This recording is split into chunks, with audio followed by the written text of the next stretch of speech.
Hello everyone, welcome back another video. तो कैसे हैं आप सब? होपफुली आप अच्छे होंगे, मज़े में होंगे। तो आज की जो वीडियो हम देखने वाले हैं वो पाकिस्तान आर्मी और बलोच लिबरेशन आर्मी के बीच में ज़बरदस्त किस्म की झड़प हुई, जिसके तनाज़र में काफ़ी पाकिस्तानी मारे गए, पाकिस्तानी आर्मी के जवान मारे जा चुके हैं। तो आज इस वीडियो को लेकर के हम कुछ डिस्कशन करेंगे, कुछ वीडियो देखेंगे, उनके फैक्ट्स और फिगर्स को जानेंगे कि आखिर कितने आर्मी के जो पाक आर्मी के लोग हैं वो इसमें शहादत का रुतबा पा चुके हैं। तो चलिए वीडियो को वॉच कर लेते हैं और जानने की ट्राई करते हैं। Let get start this video. Pakistan आम चुनाव से पहले एक के बाद एक 10 बम धमाकों से दहल उठा है। बलूचिस्तान प्रांत की राजधानी कोयटा में 10 बम धमाके हुए हैं। बलूचिस्तान के कई police station, deputy commissioner office और कई राजनीतिक दलों के कार्यालयों को निशाना बनाया गया। मुख्तलिफ नोयत के 63 हमले किए हैं, जिनमें पाकिस्तानी फौज और इंतखाबी मुहिम चलाने वाले दफातर और उम्मीदवारों को निशाना बनाया गया। हमले में पाकिस्तानी फौज के 78 यानी 78 एहलकार हलाक हुए। 75 साल गुजर जाना एंड बॉर्डर सिक्योर ना होना, do you consider this normal और एबनॉर्मल? हमारे जैसा मुल्क 75 साल हो गए, हमारे बॉर्डर भी सिक्योर नहीं और हम इंटरनली भी जो है वो मसाइल में। आखिर हमारे सूबों के अंदर क्या ऐसे मसले मसाइल हैं कि जो उनके सिक्योरिटी प्रोवाइडर उन्हें वही गलत दिखते हैं? मैम, सबसे पहली बात तो ये है कि जब किसी को भी उसका हक नहीं दिया जाएगा ना, तो उसका रिएक्शन आएगा। जब किसी फ़र्ज़ करें कि अगर मेरे ऊपर नाजायज़ कोई मसलत हो रहा है या कोई गलत मेरे जज्बात को मजरूह कर रहा है, तो मैं उसका रिएक्शन तो दूंगा। बड़ी खबर आ रही है पाकिस्तान से, जहां पर बलूचिस्तान लिबरेशन आर्मी ने पाकिस्तान की सेना के खिलाफ विद्रोह कर दिया है। वहां पर हालात बेकाबू हो चुके हैं। ऑपरेशन बोलान में बलूचिस्तान लिबरेशन आर्मी के 12 फदायीन और 385 सरमचारों ने हिस्सा लिया। मच शहर पर कब्जा और रेलवे स्टेशन पर कब्जा 2 दिन तक जारी रहा। हमले में पाकिस्तानी फौज के 78 यानी 78 एहलकार हलाक हुए। सुबह 8 बजे तक इनका रिपोर्ट आया था 45 पाकिस्तान के सिपाही निपट गए, और अब तक जो रिपोर्ट आई कह रही है काउंट 150 से ऊपर जा चुका है। बलोचिस्तान के जो लोग इस्लामाबाद में आए थे उनके साथ अच्छा सलूक रियासत ने नहीं किया, तो ये शायद उसका रिजल्ट मिल रहा है। जी, वो इसी वजह से कर रहे हैं कि जो हमने उनके साथ किया वो भी हमारे साथ इसी वजह से कर रहे हैं। जय हिंद दोस्तों, दुनिया के तमाम कोनों में लड़ाई चल रही है, रसिया और यूक्रेन के बीच, हमास इजराइल के बीच, इसके बाद इधर ईरान में अलग वॉर चल रहा है, यमन में वॉर चल रहा है। लेकिन दोस्तों, पिछले 10 दिनों में अगर सबसे ज़्यादा कहीं पे आर्मी के लोग मारे गए हैं तो वो पाकिस्तान। पिछले 10 दिनों में 100 से ज़्यादा पाकिस्तानी आर्मी के लोग मारे गए। तो आप लोग समझ सकते हैं कि किस लेवल की तबाही बर्बादी इस समय पाकिस्तान में चल रही है। ईरान और इजराइल, हमास, इधर इतने आर्मी नहीं मिले जितने पाकिस्तान में मिले। दोस्तों, पाकिस्तान में 3 जगह पे इस समय तनतनी मची हुई है। सबसे ज़्यादा BLA और BLF की तरफ से बलूचिस्तान में, क्योंकि बलूचिस्तान में तो अत्याचार की हदें पार कर दी है पाकिस्तानी आर्मी। इसके बाद POK और गिलगित में चल रही है, वहाँ पे भी पाकिस्तानी आर्मी को देखते ही कुत्तों जैसा मार रहे हैं। इसके बाद चल रहा है जो है KPK, और जिसके कुछ इलाकों पे जो तालिबान क्लेम करता है तो तालिबानी लड़ा के हमला करते हैं पाकिस्तानी आर्मी पे। तो ओवरऑल 10 दिनों में 100 से ज़्यादा पाकिस्तानी आर्मी के लोग एलिमिनेट हुए। नंबर वन कहते इस्लामिक दुनिया का रक्षक कहते हुए कि हम दुनिया में इस्लाम के लिए जान दे देंगे, और नौबत ऐसी आ गई है कि पाकिस्तान का एक इस्लामिक व्यक्ति दूसरे इस्लामिक व्यक्ति को जिंदा नहीं देख सकता। तो इसी से दुनिया भर के मुस्लिम भाइयों और भारत के मुस्लिम भाइयों से सबक लेना चाहिए। पाकिस्तान दूसरों को तो कहता है इस्लाम के लिए लड़ो, लेकिन खुद इस्लाम को मार रहे हैं। सरमचारों ने पाकिस्तानी फौज पर पाकिस्तानी मकबूजा बलूचिस्तान के मुख्तलिफ इलाकों कोयटा, खारान, कल्लात, अवरान, केज और पंजगोर में मुख्तलिफ नोयत के 63 हमले किए हैं, जिनमें पाकिस्तानी फौज और इंतखाबी मुहिम चलाने वाले दफातर और उम्मीदवारों को निशाना बनाया गया है। ये हमले 28 जनवरी और 2 फरवरी के दरमियान किए गए। उधर सिंधु देश रेवोल्यूशनरी आर्मी ने सिंध सूबाई इलेक्शन कमीशन की इमारत पर बम धमाके की जिम्मेदारी कबूल कर ली है। बलूचिस्तान लिबरेशन आर्मी ने बारखान में इलेक्शन कमीशन के जेर इस्तेमाल इमारत को धमाके से उड़ा दिया है। गुज़िश्ता हफ्ते ऑपरेशन बोलान में बलूचिस्तान लिबरेशन आर्मी के 12 फदायीन और 385 सरमचारों ने हिस्सा लिया। मच शहर पर कब्जा और रेलवे स्टेशन पर कब्जा 2 दिन तक जारी रहा। हमले में पाकिस्तानी फौज के 78 यानी 78 एहलकार हलाक हुए। हमला 29 जनवरी से 31 जनवरी 2 दिन जारी रहा।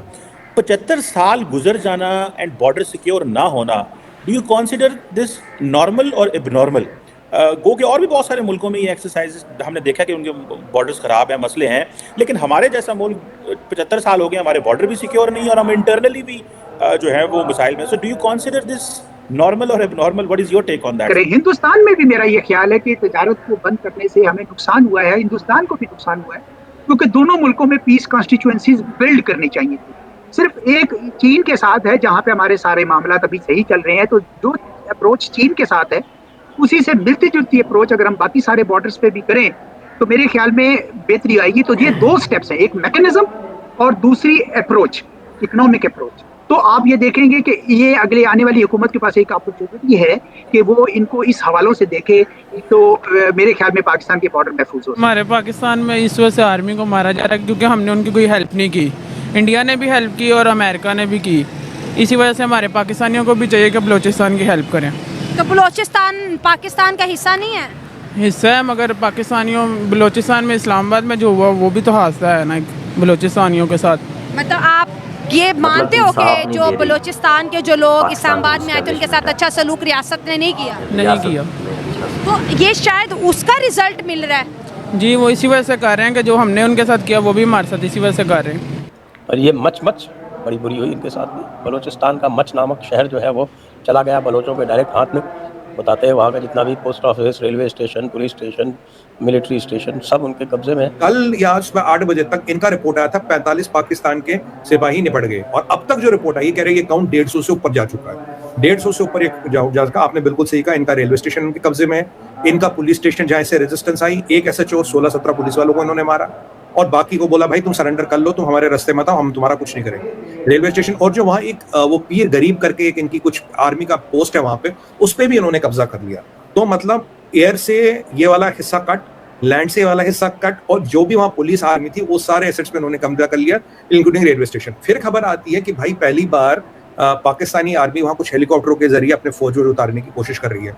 अब उसके बाद क्या हुआ, फौज उतरी नहीं हुई, क्या कैजुअलिटीज है, अभी तक जो खबर आ रही है 150 फौजी गए। और एक बार बताइए, पहली बार इन तीनों लोगों ने मिलकर ऑपरेशन किया है और बताते हुए क्या, प्रेस विज्ञप्ति निकालते हुए क्या, भाई हम ये ऑपरेशन करने वाले हैं। इतना बड़ा इंटेलिजेंस फेलियर, इतना बड़ा झटका, मतलब एक बार में पूरे शहर को कब्जा कर लिया। तो आप बताइए जो पाकिस्तान की निकम्मी आर्मी की या फौज थी जिसकी कहते बलूचिस्तान हमारा, बलूचिस्तान की रिसोर्स निकालेंगे तो उसको जवाब मिल गया। जो बलोच महिलाओं का अपमान हुआ, जो उनको बलात्कार देने की धमकियां दी गई, जो उनके पीछे गुंडे छोड़े गए, उसका जवाब मिल गया। अब ये जो फौजी हैं इनके पाकिस्तान जिन्होंने बांग्लादेश में रेप किए थे, वो दोहराना चाहते थे बलोच महिलाओं के साथ, बलोच बहनों के साथ, उसका जवाब मिल गया। आज पाकिस्तान से लिटरली बलोचिस्तान कट गया है। लिया वो उस वक्त भी ये बात कह रही थी कि अगर जब मैं यहाँ से वापस जाऊंगी तो इसका रिएक्शन आएगा। तो आज उसका रिएक्शन हमने देख लिया। क्यों इसकी बात मानी? क्यों जो मिसिंग पर्सन है उनके लिए कोई आवाज़ नहीं उठाई गई? हामिद मीर साहब ने ये कहा था ना कि हमने एक लिस्ट दी थी कि ये अफराद जो हैं ये मिसिंग है, तो जब उन मिसिंग अफराद की लिस्ट दी गई थी उनको चुन के, तो इसका रिएक्शन तो ये रिएक्शन। तो जो इंडिपेंडेंट रिपोर्ट्स हैं वो क्या कहती हैं? सर ये जो अटैक है इसका डायमीटर 70 किलोमीटर था, पहली बात। 2 और शहर इन्वॉल्व थे। तीसरी बात, 56 लोग थे BLA के, कुल 150 तुम्हारे लोग मार दिए। अगर 7 मार भी दिया, अगर इनकी बात माने भी, तो तब भी 45 at large है। अगर तुम्हारी मैचो पाकिस्तान आर्मी पिछले 24 घंटे में 40-50 लोग को कंट्रोल नहीं कर पा रही, उसका क्या कहें? जो तहरीक जिहाद पाकिस्तान ने मियावाली में अटैक किया उसमें भी रॉ था। कहीं भी कोई अटैक हो जाता उसमें रॉ था क्या? रॉ वाले जाके लड़ रहे थे क्या? अगर रॉ वाले लाके लड़ रहे थे तो तुम क्या कर रहे थे?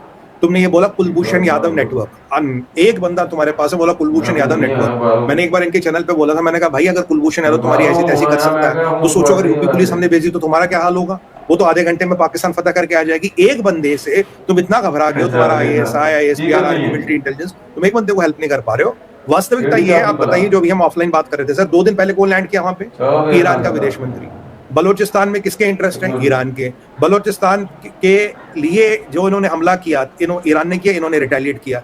तो कहीं ना कहीं जो ईरान के इंटरेस्ट बलूचिस्तान से इन्होंने हर्ट करने की कोशिश की थी, जब किंग सलमान के टाइम में और UAE वाले ने पैसे देते थे, उस टाइम की बात करें तो जो इन्होंने ये ब्रिगेडें खड़ी की थी कि ईरान को अटैक करने के लिए बलूचिस्तान की, ईरान के बलूचिस्तान हिस्से में जाने। तो दोस्तों आप लोगों ने देख लिया, ये पाकिस्तान इस समय रोया पड़ा है। हर जगह से इनके हर बॉर्डर पे कोई ऐसा सिंगल डे नहीं जाता जिस दिन पाकिस्तानी आर्मी का कोई जवान मारा ना जाए। तो इसी हिसाब से आप लोग अंदाज़ा लगा सकते हैं कि पाकिस्तान की इस समय सिक्योरिटी और पाकिस्तान का अस्तित्व कितने समय तक अब रह सकता है। पाकिस्तान दोस्तों दुनिया में ये मैसेज देता है या कहता है इंटरनेशनल फॉर्म्स पे कि हम एक इस्लामिक व्यक्ति के लिए अपना जान न्यौछावर कर देंगे। लेकिन दोस्तों आंकड़े उठा के देख लीजिए, 2010 से अगर सबसे ज़्यादा इस्लामिक पर्सन किल हुए इराक और सीरिया के बाद तो वो पाकिस्तान। इराक और सीरिया के बाद सबसे ज्यादा मुस्लिम लोग पाकिस्तान में मरे, और अगर ओवरऑल हम देख ले पूरी हिस्ट्री में तो सबसे ज्यादा मुस्लिम लोग पाकिस्तान और बांग्लादेश में मरे। तो भाई दुनिया में इस्लामिक यूनिटी और इस्लाम का ये अलग अलग नारा लगाने वाले ये कुछ नहीं है। पहले खुद के घर में तो दिखाओ इस्लामिक यूनिटी। दुनिया के हर कोने में तो जाके ये तो भीख मांगते हैं या तो जिहाद करते हुए नजर आते हैं। जापान की सड़कों पे भीख मांग रहे, ब्रिटेन में लड़कियों को बरगला रहे, हर जगह हर देश से पाकिस्तानियों का बाइकआउट तो हो ही रहा है, और पाकिस्तानियों की वजह से इस्लाम का भी बाइकआउट हो रहा है। तो हमारे भारतीय मुस्लिम भाइयों को ये बात समझना होगा कि पाकिस्तान उकसा तो देता है भारत के मुस्लिम, बांग्लादेश के मुस्लिम और दुनिया भर के मुस्लिमों को, लेकिन खुद के देश में क्या करता है वो उसको दिखाना चाहिए। ठीक है, खुद के देश में मस्जिदों में धमाके हो रहे हैं। अच्छा, अगर इस्लामिक देश में मस्जिदों पे धमाके हो रहे हैं तो इस्लाम खतरे में नहीं आएगा। आप एवरेज उठा के देख लीजिए, कोई ऐसा महीना नहीं जाएगा जिस दिन पाकिस्तान में कोई मस्जिद में ब्लास्ट ना हुआ, और दूसरे देश में अगर मस्जिद के आसपास भी कुछ हो गया तो पाकिस्तान खतरे में आ गया। पहले अपने घर में तो मस्जिद सेव कर लो, फिर दुनिया में मस्जिद सेव करना। लेकिन ये बात मैं बार बार कहता हूँ, भारत के, बांग्लादेश के, तमाम देश के मुस्लिमों को समझना होगा, वरना पाकिस्तान के साथ साथ पूरा इस्लामिक वर्ल्ड का बदनामी होगा, यूरोप और हर जगह।